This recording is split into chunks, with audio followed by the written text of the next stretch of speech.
Assalamualaikum warahmatullahi wabarakatuh. Salam sejahtera bagi kita semua. Anda bersama saya kembali, Indriati Yulistiani, dan kali ini saya akan membawakan materi Professional Presenter for Television and Radio pada sesi yang ke-6.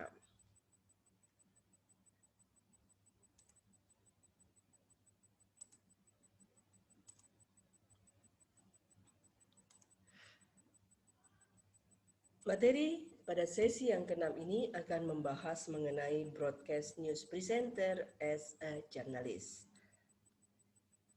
Pertanyaan besarnya adalah, apakah seorang presenter berita itu otomatis adalah seorang jurnalis? Kalau Anda ingin menjadi presenter berita, apakah Anda berarti adalah seorang wartawan? Pada beberapa stasiun, jika Anda bergabung pada beberapa stasiun, maka ya, sebagai seorang presenter berita, Anda juga harus melakukan pekerjaan-pekerjaan, peranan-peranan sebagai seorang wartawan. Walaupun tentu saja tidak di semua stasiun. Nanti di sesi-sesi berikutnya akan saya jelaskan mengenai hal ini. Yang jelas, ketika Anda bergabung pada sebagian besar stasiun televisi, Anda ingin menjadi news presenter, maka berarti Anda juga sekaligus menjadi seorang wartawan. Seorang wartawan, seorang jurnalis, yang artinya Anda harus memiliki kemampuan jurnalistik sebagai seorang jurnalis. Kemampuan jurnalistik itu seperti apa? Kemampuan jurnalistik berarti Anda harus memiliki kemampuan untuk melakukan reportase, kemampuan untuk menulis berita. Jadi sesudah Anda meliput di lapangan, kemudian Anda bawa beritanya ke stasiun televisi Anda, kemudian Anda membuat beritanya, dan kemudian memproduce berita Anda. Karena pada akhirnya nanti Anda bisa pada posisi yang lebih tinggi dari seorang reporter di lapangan, Anda bisa menjadi produser, dan itu artinya Anda harus bisa mengedit dan sebagainya. Jadi, ya, untuk sebagian stasiun ini mengharuskan seperti itu. Nah, bagaimana sih sebetulnya kedudukan program televisi di stasiun televisi ataupun radio?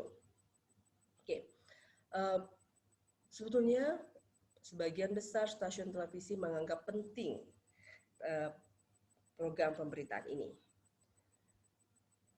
sebagai program yang sangat penting, maka dia mendapat tempat, banyak mendapat tempat di waktu-waktu yang penting, yaitu prime time. Nah, ketika ada berita-berita besar, tentu saja rating dan share dari program berita bisa akan naik. Oke, seperti ketika sekarang kita menghadapi kemarin pandemi COVID-19, maka pemberitaan mengenai itu besar sekali, masif. Masyarakat ingin tahu. Rating dan share otomatis meningkat. Nah, tapi pada sebagian besar masa, ada masanya juga waktu ketika sedang di awal-awal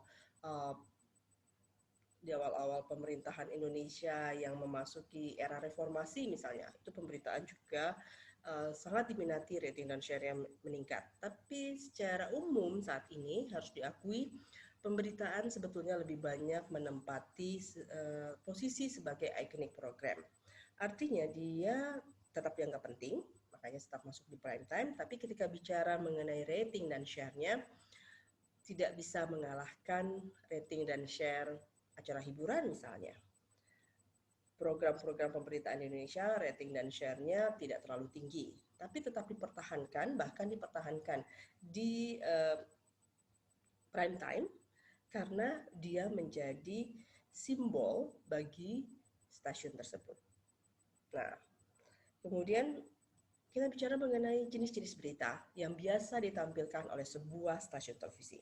Ada beberapa jenis berita yang biasanya Anda lihat, yaitu misalnya hard news. Hard news itu berita yang sehari-hari yang terjadi pada saat itu. Nah, biasanya untuk melengkapi hard news ini juga ada yang disebut dengan soft news, features, human interest, itu masuk di situ. Dan kemudian ada juga talk show-nya. Ini bentuk-bentuk yang biasa ditampilkan oleh stasiun televisi dalam program-program berita mereka.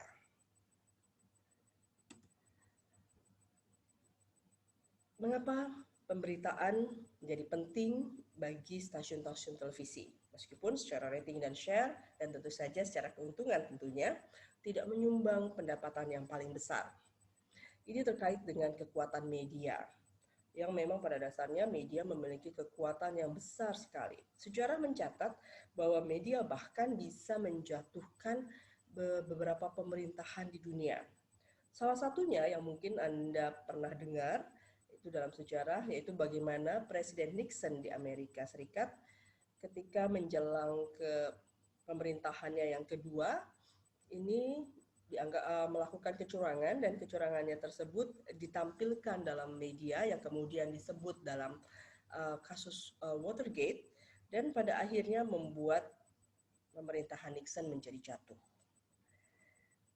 Jadi ada pemberitaan yang dimulai oleh 2 orang wartawan, ini akhirnya bisa menjatuhkan pemerintahan. Dan ini bukan hanya terjadi pada Presiden Nixon di Amerika Serikat, karena sejarah juga mencatat beberapa negara lainnya, termasuk kasus impeachment yang terjadi di Indonesia yang menimpa Presiden Abdurrahman Wahid. Ini juga banyak diinisiat oleh media. Nah, karena itu dalam negara-negara demokrasi, media seringkali dianggap sebagai kekuatan penting lainnya untuk menopang demokrasi. Anda sudah belajar tentunya mengenai 3 pilar demokrasi atau yang biasa disebut dengan trias politika dari Montesquieu, yaitu ada yudikatif, eksekutif, dan legislatif. Dan media seringkali dianggap sebagai pilar keempat, melengkapi ketiga pilar yang tadi, sehingga menyokong bangunan demokrasi sehingga menjadi jauh lebih kuat. Bagaimana media melakukannya? Ada beberapa cara sebetulnya yang dilakukan media untuk membantu membangun demokrasi di sebuah negara. Nah, yang pertama, media dapat meningkatkan interest publik terhadap isu-isu tertentu. Karena loyalitas utama dari media itu seharusnya pada masyarakatnya. Sehingga apa yang ditampilkan di media itu adalah apa yang terjadi di masyarakat, dan kemudian ini menjadi concern masyarakat. Jadi misalnya ketika kita bicara mengenai interest publik untuk masalah banjir misalnya. Nah, dengan dimunculkan di media, maka besaran isu ini menjadi lebih terlihat. Kemudian yang kedua, media bisa menjadi watchdog atau mekanisme kontrol terhadap lembaga-lembaga ataupun kejadian-kejadian politik ataupun apapun di sebuah negara, politik, keuangan, dan sebagainya di sebuah negara. Jadi dia menjadi institusi atau lembaga pengontrol. Bagaimana melakukannya? Dengan pemberitaan yang dibuat. Nah, misalnya kita lihat nih contohnya pada Pilpres 2014 yang lalu, bagaimana ketika itu kita lihat memang terjadi dikotomi yang sangat besar di antara pengusung kedua calon presiden dan wakil presiden. Nah, pada saat itu media harus diakui ini banyak berkolaborasi dengan partai politik. Media, hampir semua media itu tidak ada yang pada saat itu sebetulnya betul-betul dalam posisi yang netral. Media menaruh kakinya di partai politik dan juga pasangan yang ada. Akibatnya apa? Akibatnya ini tercermin pada pemberitaannya. Nah, ini yang terjadi. Kalau ini yang terjadi, maka media tidak bisa menjadi watchdog.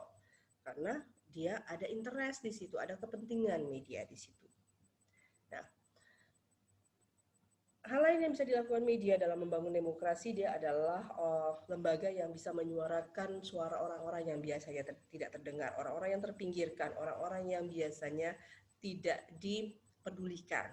Mereka bisa disuarakan. Kemiskinan itu adalah salah satu yang bisa disuarakan oleh media dan bisa membuat menjadi besar. Dan yang terakhir, media adalah agent of change, dia artinya bisa melakukan perubahan.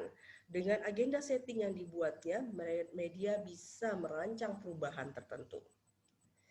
Nah, ini adalah beberapa news values yang biasanya dikejar oleh media. ketika dalam pemberitaannya mulai dari kebaruan, kepentingan, keunikan, kedekatan, kemudian konflik, drama, segala macam, ini semua adalah news values yang bisa diangkat oleh media dalam pemberitaannya. Nah, tapi di sini juga pemberitaan yang diangkat oleh media harus dikaitkan dengan karakteristik media yang mengangkatnya. Misalnya, untuk radio, radio adalah media yang mengandalkan sensori atau pendengaran. Jadi dia harus presenternya harus bisa membawa audiensnya untuk mengimajinasikan apa yang disampaikan. Karena itu suaranya harus terdengar enak didengar dan bahasa tutur. Berbeda dengan televisi yang merupakan media audiovisual, karena itu dianggap sebagai media dengan dampak yang terbesar. Audiovisual berarti picture oriented, gambar, orientasinya gambar, no picture no news. Dan televisi juga berarti memiliki secara teknis dia lebih kompleks, baik dalam masalah equipment, alat, ataupun sumber daya manusianya. Di sesi-sesi berikutnya, saya masih akan menjelaskan mengenai presenter dan kaitannya dengan industri yang dia geluti.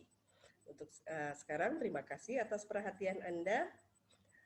Wassalamualaikum warahmatullahi wabarakatuh.